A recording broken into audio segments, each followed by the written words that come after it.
Welcome to Film Talk with Steve and Linnea. A Light Factory summer film series is going on as we speak. August 12th is the next in the series of 3, Godzilla vs. King Kong. An exciting part of the trilogy, well, not a trilogy, it's a mega franchise of Japanese film from the 50s and 60s. And our guest today, not even our guest, our co-host, is going to talk about what to expect. This is the third film for both Godzilla and King Kong. And it was originally, the idea was developed by Willis O'Brien, who was the creator for King Kong. And he'd already done 2 King Kong films and wanted to do something that was along the lines of King Kong versus Frankenstein, kind of a Frankenstein movie monster. And he couldn't find an American backer to support the film, so they took the idea to Toho, the studio for all of the Godzilla movies, and they leapt at the chance. And they actually decided to make this a little bit more comical, because the earlier Godzilla films are very serious. The first Godzilla film was actually spawned from the idea of the bombings of Hiroshima and Nagasaki and the environmental impact of that. And that was the film I thought of showing originally, but as my marketing director pointed out, it was maybe a little too serious for a summer film series. And so then it was just, looking at the different types of films. We've got Invasion of the Body Snatchers was the first film in the series. So it was kind of, the alien invaders idea. And then I definitely wanted to have a monster movie. And then the last film in the series is The Blob, with, launching the careers of Steve McQueen and Burt Bacharach. Very nice. Now, how did you choose the King Kong? Because obviously, a lot of the series, there was Mothra. Yes. There was the one that looked like him, but he was from outer space. I forget the name of that one, but I've seen them all. And all the way up through Godzilla 2000. Toho's Yes. response to America's crappy Matthew Broderick There you go. version. So how did this one rise to the top of your list? Well, I definitely wanted to have a monster movie. And so then it was, picking which monster, and I wanted to include something that had some stop motion animation, but then I also think that there is some charm to the men in the suits. And this film has 2 monsters in it, so, it's more bang for your buck. You get a little bit of stop motion animation in some of the parts, and then most of it is men in suits. And there's actually, towards the end, King Kong throws Godzilla over his shoulder, and he's not throwing an empty Godzilla suit to make it easier. He's throwing an actual guy, because he is the suit actor, wanted to show how strong King Kong was. Wow. So. And we were talking before we started recording about how in the first couple movies, Godzilla was sort of this guy that's went around the neighborhood destroying everything, and now later he becomes the hero through the series, and it's a very subtle transformation. I think some people could argue he's the hero in this film, but a lot of other people argue that King Kong is.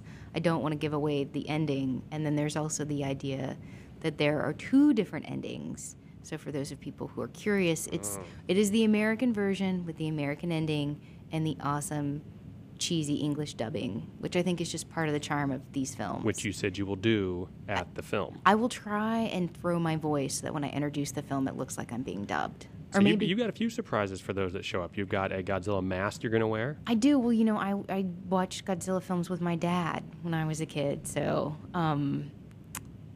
he's definitely influenced some of my taste in film, and he made a huge papier-mâché Godzilla mask and would chase me around with it. The eyes glow. I think it blew smoke. I don't know if it still does that. It's a little dinged up. I'm going to have to... It's now a fire hazard to do that, but at the time, you could get away with that stuff.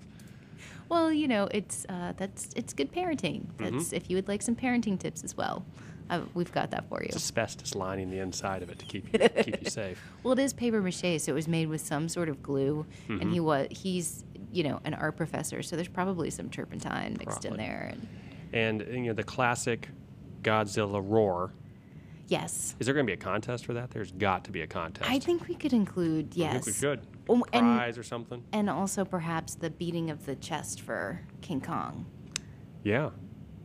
Because they're very, it's interesting. They actually took the King Kong images of the King Kong from 1933 when he first appeared, and used those images for the promotion. They actually just imposed it on an image of Godzilla destroying a city because the suit that they had for King Kong in this film is so silly looking that they thought it wasn't even worthy to promote the film. But he definitely has some signature moves, as does Godzilla. I'm just amazed at how it has permeated the culture, the Godzilla. I mean, I was watching The Simpsons not long ago, and they went to Japan. And as they're landing, or they're about to take off, you got the seatbelt sign, then there's a little Godzilla sign that's flashing that he's like outside trying to swipe the planes. And it's across every film they sort of pay tribute to Godzilla.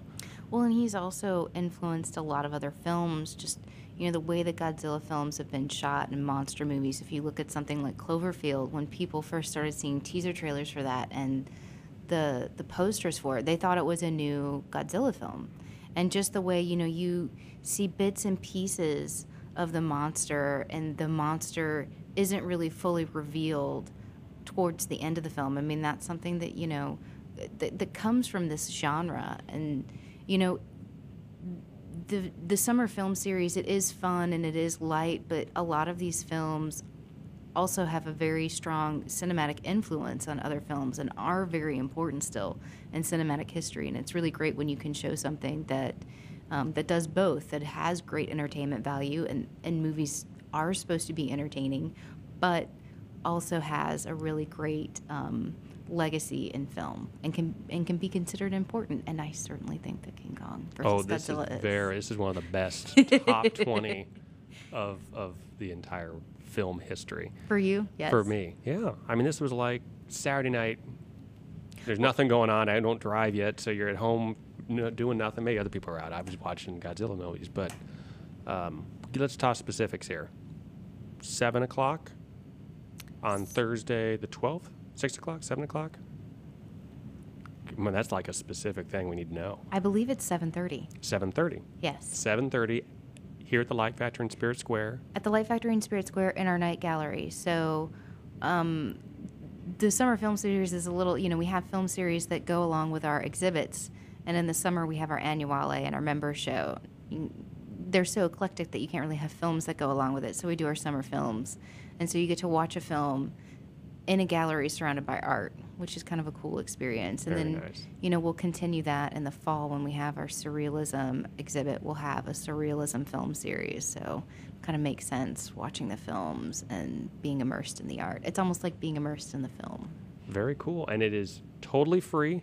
Absolutely free. And I know they said the recession ended, but people still need free, fun stuff to do. Free, fun stuff. Now, I asked this question earlier, so I'm going to repeat it, is there's no food or drink in the gallery, so don't sneak in your food and drink in your back pocket or in your... Please don't, because then our chief curator will actually have to come in and act like King Kong or Godzilla towards you, or me, and that's not... No. That's not But nice. if anyone wants to drink beforehand, there's several dining establishments nearby and afterwards. And we can go grab a beer or a Coke or an ice cream afterwards. We can debate which monster is better. I'm up for anything. Yes, we'll go have an ice cream and, ice cream. Excellent. I look forward to it. So if you want to learn more information, visit the Light Factory's website. Absolutely. www.lightfactory.org. All right. Well, thank you. And for those listening out in the virtual world today, please check us out. And this is hopefully the first of many new podcasts. We'll talk to you soon. Thanks.